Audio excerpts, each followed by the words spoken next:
राधे राधे दोस्तों, जय श्री कृष्णा। कान्हा जी की कृपा हम सब पर बनी रहे, इन्हीं शुभकामनाओं के साथ आज की वीडियो को शुरू करते हैं। दोस्तों, आप सभी का हमारे YouTube चैनल भक्ति में आस्था पर हार्दिक स्वागत है। आज की इस वीडियो में हम आपको 16 सोमवार व्रत कथा सुनाएंगे। जो भी लोग 16 सोमवार का व्रत रखते हैं उन्हें व्रत के दिन 16 सोमवार व्रत कथा को पढ़ना या सुनना चाहिए। इससे भोलेनाथ और माता पार्वती की असीम कृपा भक्त पर बनी रहती है और जिस मनोकामना को लेकर 16 सोमवार शुरू किया है वो मनोकामना अवश्य पूरी होती है।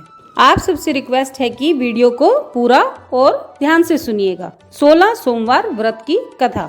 मृत्यु लोक में विवाह करने की इच्छा करके एक समय श्री भूतनाथ महादेव जी माता पार्वती के साथ पधारे। वहां वे भ्रमण करते करते विदर्भ देश के अमरावती नाम की अति रमणीक नगरी में पहुंचे। अमरावती नगरी अमरपुरी के सुदृश सब प्रकार के सुखों से परिपूर्ण थी।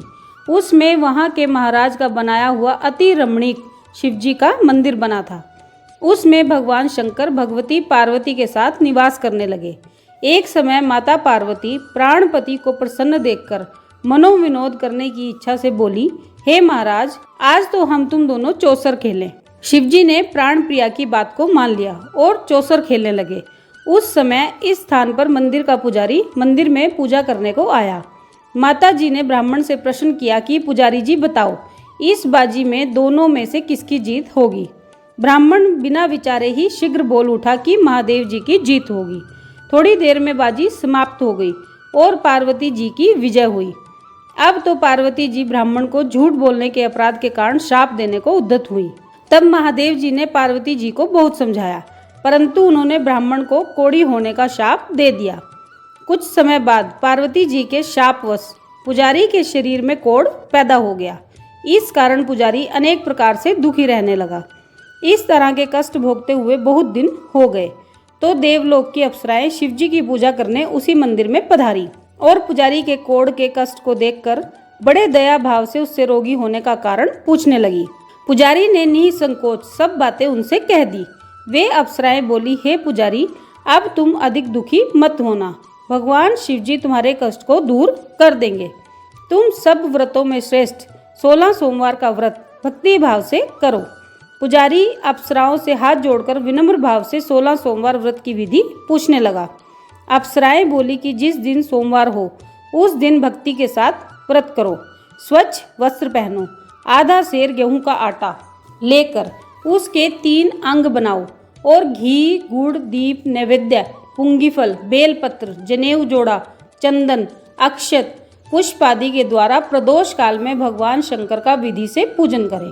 तत्पश्चात अंगों में से एक शिवजी को अर्पण करें, बाकी 2 को शिवजी की प्रसादी समझकर उपस्थित जनों में बांट दें और आप भी प्रसाद पावें। इस विधि से 16 सोमवार व्रत करें। तत्पश्चात 17वें सोमवार के दिन पाव सेर पवित्र गेहूं के आटे की बाटी बनावें। तद अनुसार घी और गुड़ मिलाकर चूरमा बनावें और शिवजी का भोग लगाकर उपस्थित भक्तों में बांट दें। पीछे आप कुटुंब के सहित प्रसादी ले तो भगवान शिवजी की कृपा से उसके मनोरथ पूर्ण हो जाते हैं। ऐसा कहकर अप्सराएं स्वर्ग को चली गई। ब्राह्मण ने यथा विधि 16 सोमवार व्रत किया तथा भगवान शिवजी की कृपा से रोग मुक्त होकर आनंद से रहने लगा। कुछ दिन बाद जब फिर शिवजी और पार्वती उस मंदिर में पधारे तब ब्राह्मण को निरोग देख पार्वती जी ने ब्राह्मण से रोग मुक्त होने का कारण पूछा तो ब्राह्मण ने 16 सोमवार व्रत कथा कह सुनाई। तब तो पार्वती जी ने अति प्रसन्न हो ब्राह्मण से व्रत की विधि पूछकर व्रत करने को तैयार हुई। व्रत करने के बाद उनकी मनोकामना पूर्ण हुई तथा उनके रूठे हुए पुत्र स्वामी कार्तिकेय स्वयं माता के आज्ञाकारी हुए। परंतु कार्तिकेय जी को अपने विचार परिवर्तन का रहस्य जानने की इच्छा हुई और माता से बोले, हे माता जी, आपने ऐसा कौन सा उपाय किया जिससे मेरा मन आपकी ओर आकर्षित हुआ। तब पार्वती जी ने वही 16 सोमवार व्रत कथा उनको कह सुनाई। स्वामी कार्तिकेय जी बोले कि इस व्रत को मैं भी करूंगा क्योंकि मेरा प्रिय मित्र ब्राह्मण बहुत दुखी दिल से प्रदेश गया है और मुझे उससे मिलने की बहुत इच्छा है।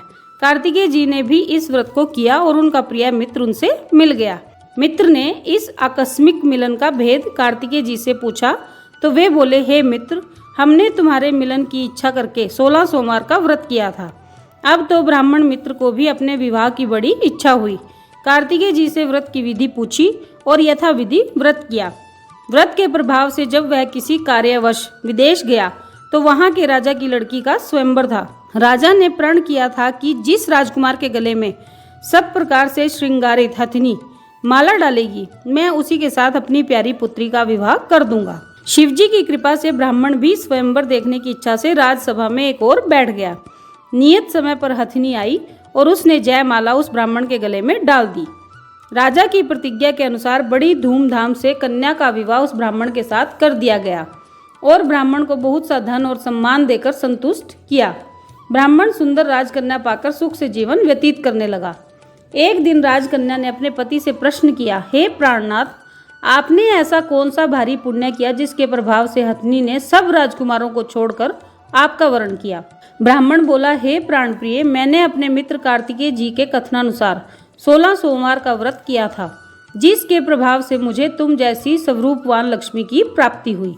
व्रत की महिमा को सुनकर राजकन्या को बड़ा आश्चर्य हुआ और वह भी पुत्र की कामना करके व्रत करने लगी। शिवजी की दया से उसके गर्भ से एक अति सुंदर, सुशील, धर्मात्मा और विद्वान पुत्र उत्पन्न हुआ। माता पिता दोनों उस देव पुत्र को पाकर अति प्रसन्न हुए और उसका लालन पालन भली प्रकार से करने लगे।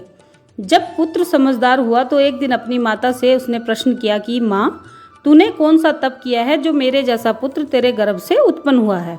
माता ने पुत्र का प्रबल मनोरथ जानकर अपने किए हुए 16 सोमवार व्रत को विधि के सहित पुत्र के सम्मुख प्रकट किया। पुत्र ने ऐसे सरल व्रत को और सब तरह के मनोरथ पूर्ण करने वाला सुना तो वह भी इस व्रत को राज्य अधिकार पाने की इच्छा से हर सोमवार को यथाविधि करने लगा। उसी समय एक देश के वृद्ध राजा के दूतों ने आकर उसका एक राजकन्या के लिए वरण कर लिया। राजा ने अपनी पुत्री का विवाह ऐसे सर्व गुण संपन्न ब्राह्मण युवक के साथ करके बड़ा सुख प्राप्त किया। वृद्ध राजा के दिवंगत हो जाने पर यही ब्राह्मण बालक गद्दी पर बिठाया गया, क्योंकि दिवंगत राजा के कोई पुत्र नहीं था। राज्य का अधिकारी होकर भी वह ब्राह्मण पुत्र अपने 16 सोमवार के व्रत को करता रहा। जब 17वां सोमवार आया तो ब्राह्मण पुत्र ने अपनी प्रियतमा से सब पूजन सामग्री लेकर शिवालय में चलने के लिए कहा, परंतु उसकी प्रियतमा ने उसकी आज्ञा की परवाह नहीं की। दास दासियों द्वारा सब सामग्रियां शिवालय भिजवा दी और अपने आप नहीं गई। जब राजा ने शिवजी का पूजन समाप्त किया तब एक आकाशवाणी राजा के प्रति हुई। राजा ने सुना कि हे राजा, अपनी इस रानी को राजमहल से निकाल दे, नहीं तो यह तेरा सर्वनाश कर देगी। वाणी को सुनकर राजा के आश्चर्य का ठिकाना नहीं रहा और तत्काल ही मंत्रणा गृह में आकर अपने सभासदों को बुलाकर पूछने लगा कि हे मंत्रियों, मुझे आज शिवजी की वाणी हुई है कि राजा तू अपनी इस रानी को निकाल दे, नहीं तो ये तेरा सर्वनाश कर देगी। मंत्री आदि सब बड़े विषम और दुख में डूब गए, क्योंकि जिस कन्या के कारण राज मिला है राजा उसी को निकालने का जाल रचता है, यह कैसे हो सकेगा। अंत में राजा ने उसे अपने यहाँ से निकाल दिया। रानी दुखी हृदय भाग्य को कोसती हुई नगर के बाहर हुई। बिना पद त्राण, फटे वस्त्र पहने, भूख से दुखी धीरे धीरे चलकर एक नगर में पहुंची। वहां एक बुढ़िया सूत काट कर बेचने को जाती थी। रानी की करुण दशा देख बोली, चल तू मेरा सूत पिकवा दे, मैं वृद्ध हूँ, भाव नहीं जानती हूँ। ऐसी बात बुढ़िया की सुन रानी ने बुढ़िया के सर से सूत की गठरी उतार अपने सर पर रख ली। थोड़ी देर बाद आंधी आई और बुढ़िया का सूत पोटली सहित उड़ गया। बेचारी बुढ़िया पछताती रह गई और रानी को अपने साथ से दूर रहने को कह दिया। अब रानी एक तेली के घर गई तो तेली के सब मटके शिवजी के प्रकोप के कारण उसी समय चटक गए। ऐसी दशा देख तेली ने रानी को अपने घर से निकाल दिया। इस प्रकार रानी अत्यंत दुख पाती हुई सरिता के तट पर गई तो सरिता का समस्त जल सूख गया। तत्पश्चात रानी एक वन में गई। वहां जाकर सरोवर में सीढ़ी से उतरकर पानी पीने को गई। उसके हाथ से जल स्पर्श होते ही सरोवर का नील कमल के सदृश जल उसमें असंख्य कीड़े पड़ गए और गंदा हो गया। रानी ने भाग्य पर दोषारोपण करते हुए उस जल को पान करके पेड़ की शीतल छाया में विश्राम करना चाहा। वह रानी जिस पेड़ के नीचे जाती उस पेड़ के पत्ते तत्काल ही गिरते जाते। वन, सरोवर, जल की ऐसी दशा देखकर गऊ चराते ग्वालों ने अपने गुसाई जी से, जो जंगल में स्थित मंदिर में पुजारी थे, कही। गुसाई जी के आदेशानुसार ग्वाले रानी को पकड़कर गुसाई जी के पास ले गए। रानी की मुख कांति और शरीर शोभा देख गुसाई जी जान गए कि यह अवश्य ही कोई विधि की गति की मारी कुलीन अबला है। ऐसा सोच पुजारी जी ने रानी के प्रति कहा, पुत्री, मैं तुमको पुत्री के समान रखूंगा। तुम मेरे आश्रय में ही रहो, मैं तुमको किसी प्रकार का कष्ट नहीं दूंगा। गुसाई जी के ऐसे वचन सुन रानी को धीरज हुआ और आश्रम में रहने लगी। परंतु आश्रम में रानी जो भोजन बनाती उसमें कीड़े पड़ जाते, जल भर के लाती उसमें कीड़े पड़ जाते। अब तो गुसाई जी भी दुखी हुए और रानी से बोले, हे बेटी, तेरे पर कौन से देवता का कोप है जिससे तेरी ऐसी दशा है। पुजारी जी की बात सुन रानी ने शिवजी की पूजा करने न जाने की कथा सुनाई। तो पुजारी शिवजी महाराज की अनेक प्रकार से स्तुति करते हुए रानी के प्रति बोले कि बाई, तुम सब मनोरथों के पूर्ण करने वाले 16 सोमवार का व्रत करो, उसके प्रभाव से अपने को कष्ट से मुक्त कर सकोगी।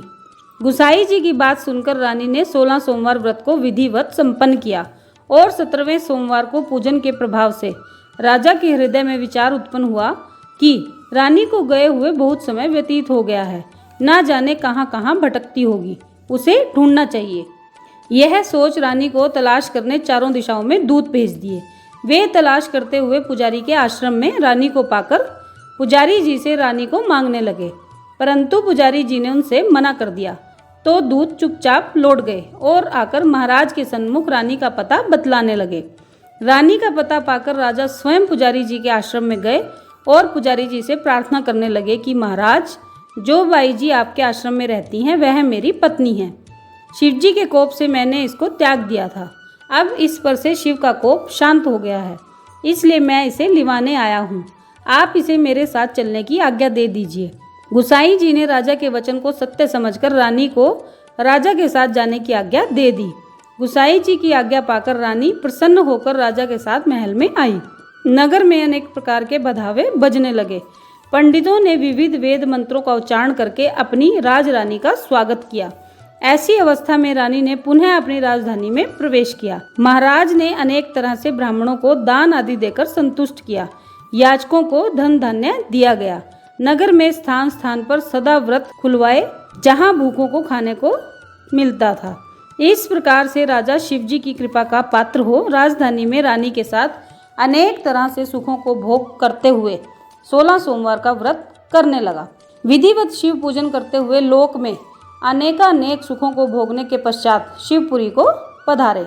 ऐसे ही जो भी मनुष्य मन, वचन और कर्म से भक्ति सहित 16 सोमवार का व्रत पूजन इत्यादि विधिवत करता है, वह इस लोक में समस्त सुखों को भोगकर अंत में शिवपुरी को प्राप्त होता है। यह व्रत सब मनोरथों को पूर्ण करने वाला है। तो दोस्तों, ये थी 16 सोमवार व्रत की पवित्र कथा जो हमने आपको सुनाई।